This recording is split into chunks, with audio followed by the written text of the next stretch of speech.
roughly what percentage of your overall funding comes from this at the moment, i.e. what do you stand to lose if it's not replaced with something? Is there anything else that you receive funding from? You know, what's the closest equivalent at the moment? Is there anything else like it at all? If you start with Graham and just move down to your percentage, and if there's anything else similar. Discounting all the wider work that groundwork does, if you look at our employment and skills and youth work, I'd say at the moment, right now, 85%. Anything else comparable? That has, it seems to me that these have very few hoops that you have to jump through to use the money. Anything equivalent? There's quite a few hoops, but I think we'll come on to that later. Right, okay. But, yeah, you're right. There's free money, is it? I'd say previously mainstream lottery funding programmes are similar in respect of making the point I made earlier about a grant-based to enable you to test and innovate and do new ideas at the same time as delivering lots of outcomes for lots of people. All right, Richard. Percentage-wise, it's actually difficult to work out because we run some of the national programmes like Work Choice Work Programme, Work and Health Programme, which are actually co-financed, and it isn't totally defined how much is in there. So it would have a significant impact on some of the mainstream programmes as well that we deliver. But we're probably still looking around 20–25% would be impacted on the work that we do as an organisation. And anything else, national lottery, or anything else that you consider reasonably equivalent? Not for the work that I was explaining with the types of individuals. It's really difficult. As a charity, we will go out and we can raise funds and actually do that on a charitable basis, but not on the size and scale that we can potentially do with the work that we do with ESF funding currently. Thank you.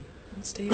Yeah, we run 5 big lottery stroke ESF finance programmes at the moment.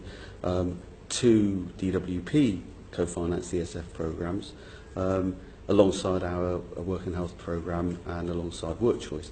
But of those, of that mix, of that side of our business, around 60% of it is ESF funded, notwithstanding the point that Richard made that actually Work Choice, for example, is part financed by ESF, so that complicates the matters a little bit. If there are figures you don't have the top of your head, perhaps if you could go away and work those out and come back to us, that would be great. But it is the majority of our, the bigger proportion of our employment work is ESF related. Okay, thank you. And then Brian? Yeah, about 25%, same as been commented. Some of it's DWP funded, some of it's skills funded in the agency where we run training programmes with people. The closest thing that we don't access some of the big lottery funding and stuff because we're not a charity.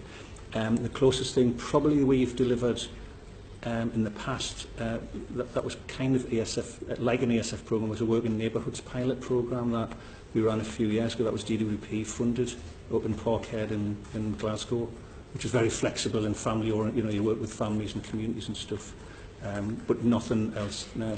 Sandra, what would be the impact on your region if ESF funding went? So, as in European terminology, we're a less developed region, so we are amongst the furthest to travel in terms of growing our economy. So we have a significant European programme across European Regional Development Funds, European Social Fund and some of the rural funds as well. So our programme is some 500 million over 7 years, so that's a significant investment programme for our economy. ESF forms a significant part of that. And I think there's 2 aspects. Obviously, I think in terms of the previous panel, a lot of focus around what I'll call the inclusive growth agenda, but I think also for us balanced with a lot of our skills investment to support our business growth as well, and particularly where skills plays a big part in driving our productivity levels too. So a significant part of our overall economic programme. Okay, thank you. Thank you. I'll briefly comment and then pass on to Lloyd, who'll be able to give you a bit more detail. Essentially, it's not a secret that local authority funding generally is under pressure. Birmingham City Council does still do a certain amount with its own money. It has a Birmingham Jobs Fund and so on. But actually, the predominant amount of activity is in effect funded by ESF and other European strands, and so it would be pretty catastrophic, quite frankly, if that funding source disappeared. Yeah, in numeric terms, the geography changes dependent on the programming periods. But if I talk of Birmingham and the West Midlands, that is a broader geographical space. We're talking about, we had a £300 million programme between 2007 and 13 for ESF, and another £300 million-ish in the current period, 2014 to 2020. So, as Stella said, it's quite a significant resource.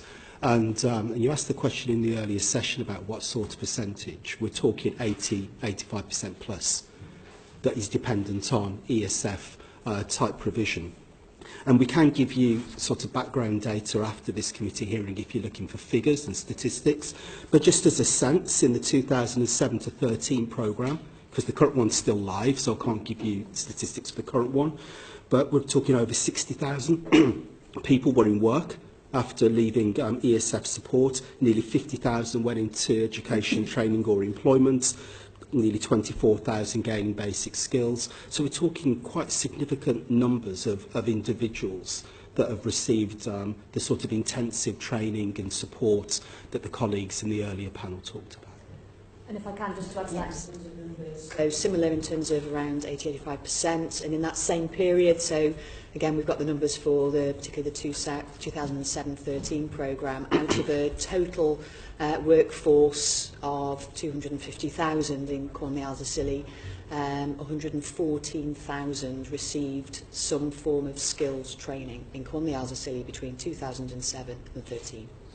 It may well just be worth adding as a footnote that one of the things the fund provides us with, and clearly we might get into this a bit more, is the flexibility to respond to crises. So if there are particular closures of large firms, and obviously there are examples of that, I'm sure, both in Cornwall and Scilly and obviously in Birmingham and the West Midlands, that it gives us that kind of resource to be able to pull things together with other partners, be it LEPS, DWP, whoever, in order to try and support that specific initiative, those specific initiatives.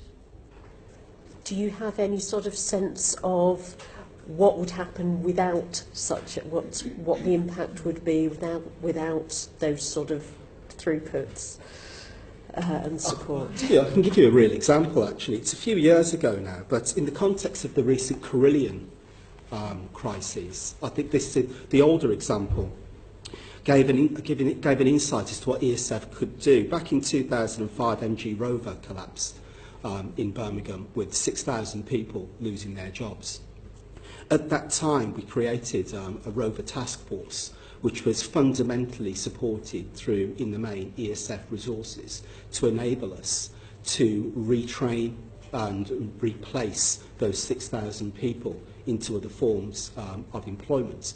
Clearly, we went through at that time an economic restructuring of declining automotive manufacturing in Birmingham into other service-type industries. And I think ESF was a critical factor and catalyst in being able to retrain people to move into other forms and other sectors of employment. What would you have done if that fund hadn't been there? That's huge. It's a huge challenge for any local area to deal with. 90% of those 6,000 people ended up somewhere else as a result of the support. Quite helpful just to say, do you find that by using the sort of locality-based approach, that if you target a particular community, they end up helping themselves as well, in that it's not a case of cherry-picking individuals within a locality, but it's about lifting a whole locality? I mean, I've got a very rural constituency, and if a village starts, if the young people start to feel there's no hope, then that's very pervasive, whereas you've got to work with them all together. So just a really quick response if you feel that gives added value. Sustainability is critical. It's not two 3-year projects that parachute in, help a few people, then move on to something else. That's the beauty of longer-term programmes. We talk about any future successor funding, the new UK Shared Prosperity Fund. Personally, I think we need 7 to 10-year devolved funding that enables us to building longer-term solutions in neighbourhoods where you can build strategic partnerships. And we know strategic partnerships take time too. It can take a couple of years to get one fully operational, then the funding runs out. So we need to build sustainable programmes to develop sustainable solutions. from the perspective of both of your organisations on a sort of national level, the same questions I asked the last panel really. Sam, what do you feel would be the impact of ESF not being available? I think we've heard very, very clearly the impact of ESF on communities and disadvantaged individuals and those who need to be targeted on their need. Let's disaggregate that and look at the big national picture, because I guess that's what we're here for on this panel. That's an enormous amount of funding, and we haven't talked about the billions, but we're talking billions here.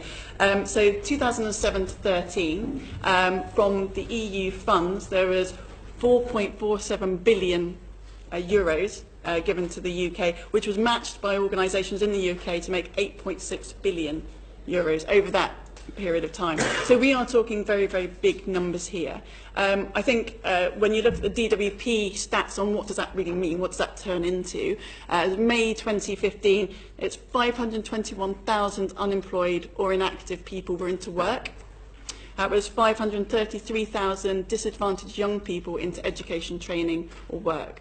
So these are big figures right across the piece. I think important to note, though, as you may well be aware, the impact will be felt differently in different areas, because different areas receive different amounts of funding. So in some areas that will be very, very hard hit. So, for example, in West Wales and the valleys, the local authorities there, one of our members, Policy and Practice, did a piece of research that sort of looked at what would be the per person spend of EU funding, and it was April 2016, so a little while ago, and it's 21% of EU funding. They worked out would be £101 per person there. So you can see it's going to be different in different places, which is something we're going to have to really bear in mind for any future initiative. I can't add to the figures that we've already quoted. I'd say that there's been a further 3.5 billion allocated now for the period from 2014 to 2020. And as Sam said, when we're talking about billions and hundreds of thousands of individuals, I think the figures speak for themselves, especially when, as previous panel members have highlighted, these are individuals with complex needs that are often left out of mainstream state provision. So the figures are really significant ones, and the stories we've heard kind of back those up even further. So I would say it's sort of manifold. You've got the people, you've got the communities where people are then engaging through these programmes. But I also have to say that the organisations that are delivering, obviously they are increasingly stitching funding together from various different places to make it work for the people that they're helping. So ESF is a significant part of that. So it actually makes other funds work.